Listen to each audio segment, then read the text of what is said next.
Shalom semua, kita bersyukur kepada Tuhan karena kasih setianya kita dapat menikmati kehidupan kita dan bahkan pemberian Tuhan dalam kehidupan kita. Saudara kasih Tuhan, hari ini saya mengajak kita untuk belajar ataupun merenungkan firman Tuhan yang akan saya bawa ataupun yang saya akan kongsikan yang terdapat di dalam Lukas 19 ayat 1 hingga 10. Sekali lagi kita ulangi, Lukas pasal 19 ayat 1 hingga 10. Ayat yang pertama berkata demikian. Yesus masuk ke kota Yeriko dan berjalan terus melintasi kota itu. Di situ ada seorang bernama Zakius, kepala pemungut cukai, dan ia seorang yang kaya. Ia berusaha untuk melihat orang apakah Yesus itu, tetapi ia tidak berhasil karena orang banyak, sebab badannya pendek. Maka berlarilah ia mendahului orang banyak, lalu memanjat pohon ara untuk melihat Yesus yang akan lewat di situ. Ketika Yesus sampai ke tempat itu, ia melihat ke atas dan berkata, "Zakius, segeralah turun, sebab hari ini aku harus menumpang di rumah." Lalu Zakius segera turun dan menerima Yesus dengan sukacita. Tetapi semua orang yang melihat hal itu bersungut-sungut. Katanya, "Ia menumpang di rumah orang berdosa." Tetapi Zakius berdiri dan berkata kepada Tuhan, "Tuhan, setengah dari milikku akan kuberikan kepada orang miskin. Dan sekiranya ada sesuatu keperas dari seseorang, akan kukembalikan 4 kali lipat." Kata Yesus kepadanya, "Hari ini telah terjadi keselamatan kepada rumah ini, karena orang ini pun anak Abraham. Sebab anak manusia datang untuk mencari dan menyelamatkan yang hilang." Nah, saudara dikasih Tuhan, kalau kita memperhatikan dan melihat situasi dalam peristiwa ini, ada seorang bernama Zakius dalam pasal ini. Kalau kita memperhatikan, nama Zakius adalah sebuah nama yang umum yang dipakai di antara orang-orang Yahudi. Dari kehidupan Zakius, di mana panggilannya dan kedudukannya yang dipegangnya, ia seorang ketua pemungut cukai, seorang pemimpin yang mengetuai semua pemungut cukai pada ketika itu. Bahkan ia juga adalah di antara yang ditolak pada ketika itu, ataupun oleh masyarakat atau kebanyakan orang. Lebih-lebih lagi yang sudah menjadi rahasia umum, bila sebagai ketua pemungut cukai ini, ia memperkaya dirinya dengan memeras ugut ataupun memeras cukai.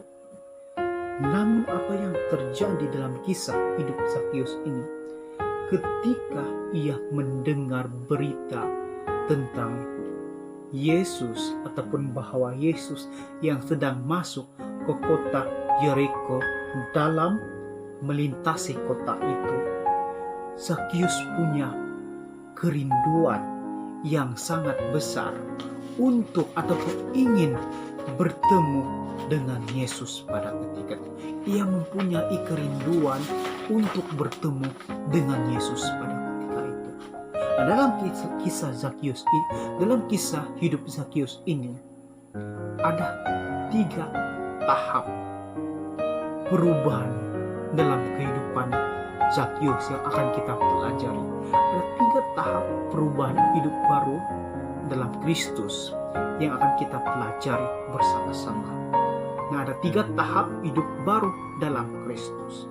Nah, hal yang pertama, kita perhatikan ayat yang terdapat di dalam ayat 45, yaitu apakah yang akan kita pelajari melalui kehidupan Zakius, melalui perubahan hidupnya. Yang pertama adalah Zakius mempunyai kerinduan yang sangat besar untuk mencari Yesus. Jika kita melihat Zakius, bagaimana ia menemui Kristus di jalan, dan apa yang terjadi ketika ia bertemu dengannya, ataupun ketika dia bertemu dengan Yesus. Ia mempunyai rasa keingintahuan yang besar untuk melihat Yesus, sehingga ia melupakan harga dirinya sebagai ketua pemungut cukai, karena ia dikenali pada ketika itu sebagai pemungut cukai yang kaya pada masa itu, sehingga dia mempunyai kerinduan yang besar untuk mencari Yesus dalam hidupnya. Namun apa yang terjadi setelah dia menemukan Yesus? Ini menjadi pertanyaannya. Apakah yang terjadi setelah Zakius menemukan Yesus pada ketika itu? Pada ketika dia mempunyai kerinduan yang besar mencari Yesus. Apakah yang terjadi setelah ia menemukan Yesus pada ketika itu? Nah, saudara kasih Tuhan, hal yang pertama yang mengubah hidup Zakius pada ketika itu adalah dia mempunyai kerinduan yang besar.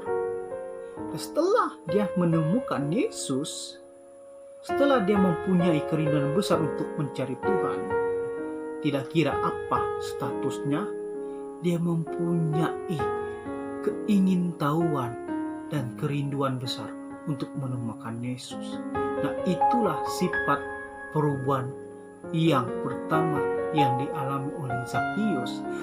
Kerinduannya yang membuatkan dia melupakan status hidupnya sebagai pemungut cukai yang dihormati orang ramai pada ketika itu. Dia meninggalkan derajat ataupun statusnya pada ketika itu. Itulah yang terjadi setelah dia bertemu dengan Yesus. Nah, terkasih Tuhan, dalam kehidupan kita, jika kita mempunyai kerinduan untuk benar-benar mencari Tuhan dalam hidup kita, pasti kita akan mengalami perubahan yang sangat besar seperti apa yang dialami oleh Zakius. Nah, bagaimana caranya untuk kita mengalami perubahan itu?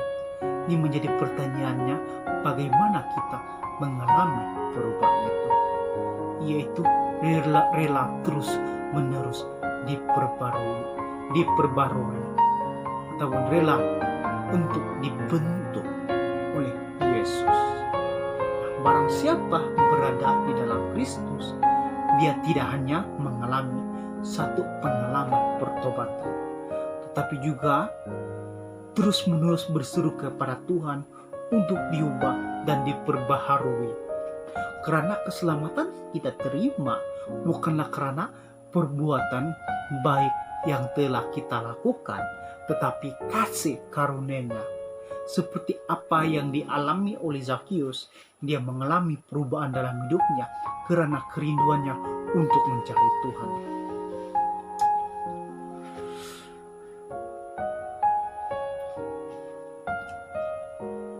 Sehingga dalam hidupnya dia diubah oleh pembaruan dalam Kristus.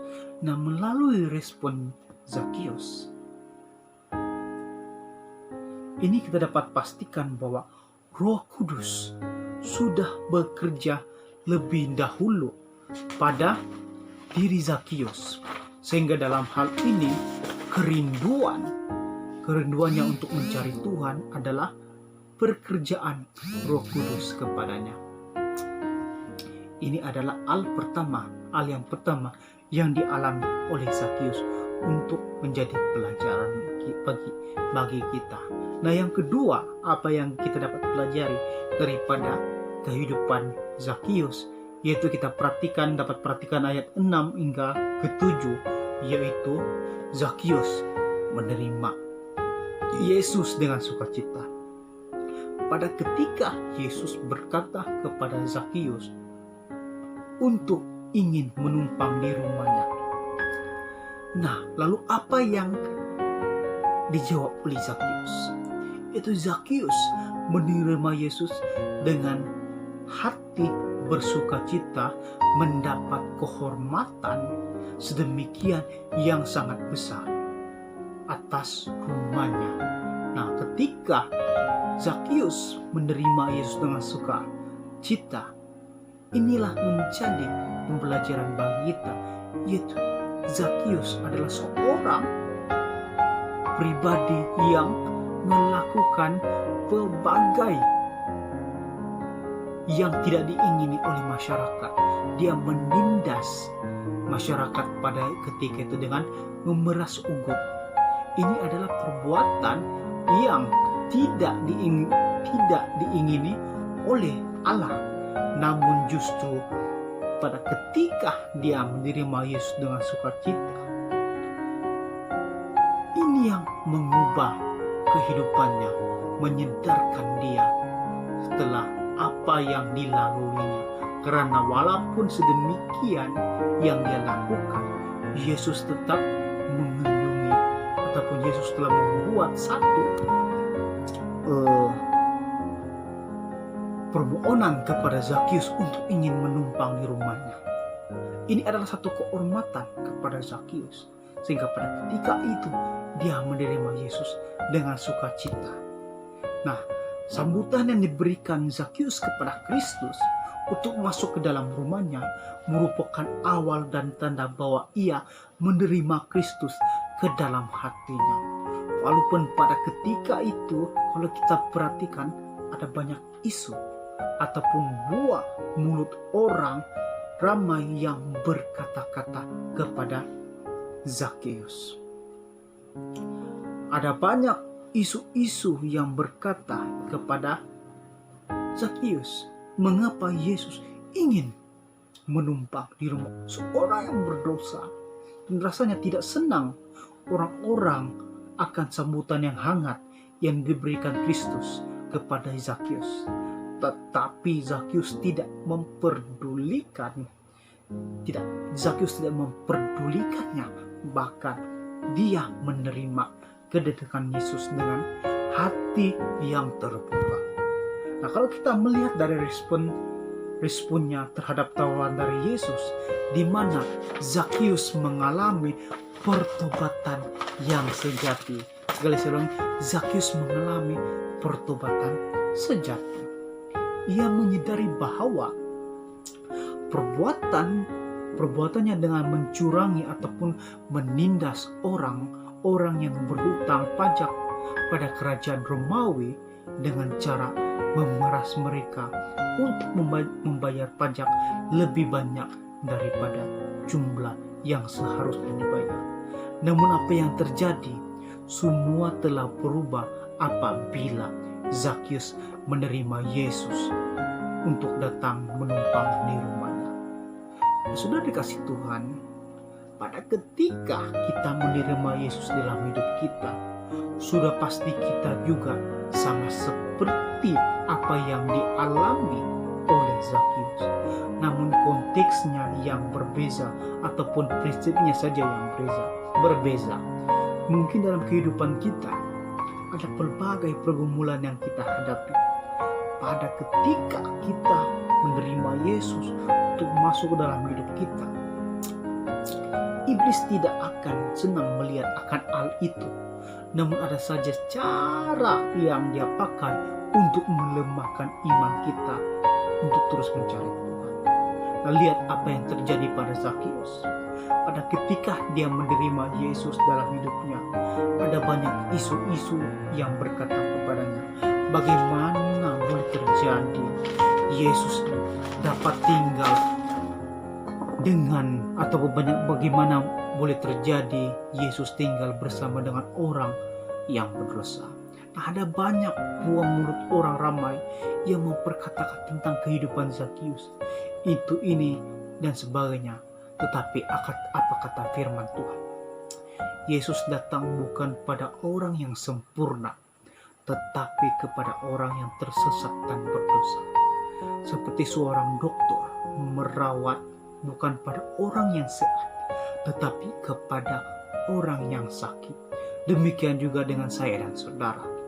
Kita datang kepada Dia yang memberikan perubahan dalam hidup kita, bahkan yang mampu mengubah hidup kita dalam pembaruan Kristus.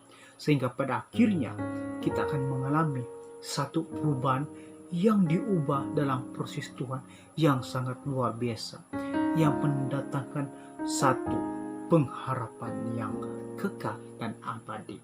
Saudara kasih Tuhan, yang ketiga, yang terakhir, apa yang kita dapat pelajari daripada kehidupan Zakius ini adalah di mana kita perhatikan ayat yang ke-9, kita boleh dapat perhatikan dalam ayat 8 hingga 9, di mana Zakius sadar dan berubah dari hidup lamanya. Saudara kasih Tuhan, kesaksian yang Zakius perlihatkan secara terbuka adalah bahwa walaupun dahulunya ia seorang yang pemeras cukai yang sangat teruk, namun ia menyesal dan benar-benar sadar dan bertobat. Perhatikan ayat yang 8. Ia tidak berharap untuk mendapat pembenaran melalui perbuatannya, tetapi dia mengaku segala kesalahan yang kesalahannya di hadapan Yesus tentang apa yang telah dilakukan dalam hidupnya.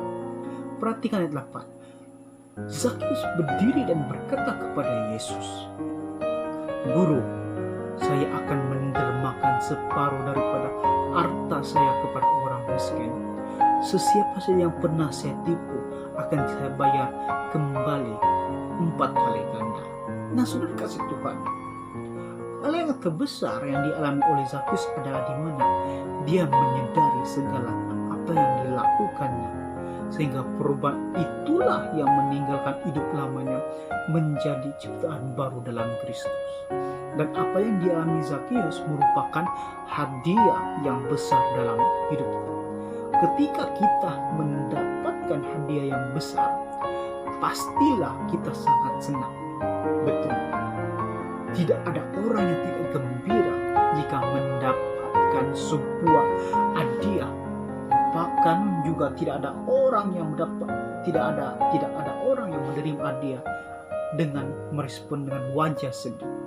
Namun anugerah yang jauh lebih besar adalah ada yang diberikan kepada kita pada ketika kita mengalami kesadaran dan berpaling kepada Tuhan.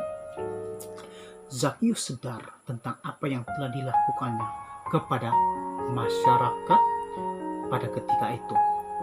Bahkan ia sadar akan status dan keadaan hidupnya sebagai orang berdosa. Namun apa tindakan yang diambil? Ia segera mengambil keputusan yang bukan hanya slogan iman belaka, melainkan perbuatan nyata sebagai bayar harga atas semua kerugian yang telah diderita orang lain akan perbuatannya. Dia mengembalikan orang lain 4 kali ganda dibagikannya. Lalu inilah salah satu respon ataupun tindakan dan perubahan yang dialami oleh Zakius dengan kesadaran. Saudara kasih Tuhan, firman Tuhan berkata dalam ayat 10, sebab anak manusia datang untuk mencari dan menyelamatkan yang hilang. Tuhan datang kepada manusia dan mencari bukanlah manusia yang sempurna, bukanlah manusia yang hebat dan sebagainya, tetapi Tuhan datang kepada mereka yang ingin dan siap diubah dalam hidup mereka dengan hati dan dasar yang benar-benar ingin diubah seperti apa yang dialami oleh Zakius. Demikian juga dengan saya dan saudara. Pasti juga akan mengalami perubahan jika ketika hal ini kita dapat terapkan dalam hidup kita. Kita pasti akan mengalami perubahan dan pembaruan Kristus dalam hidup kita dan penyertaan Tuhan untuk terus memimpin di dalam hidup kita. Untuk itu, teruslah hidup di dalam Tuhan, teruslah bersandar kepada Tuhan. Minta pembaharuan, minta pimpinan daripada Tuhan untuk melangkah di tengah-tengah hidup kita agar kita menjadi pribadi yang dibentuk oleh Tuhan di tengah-tengah kesesakan, di tengah-tengah kesulitan dalam hidup kita, sehingga pada akhirnya kita akan mengalami pembentukan daripada Tuhan. Firman Tuhan hanya sampai sini. Tuhan memberkati kita semua.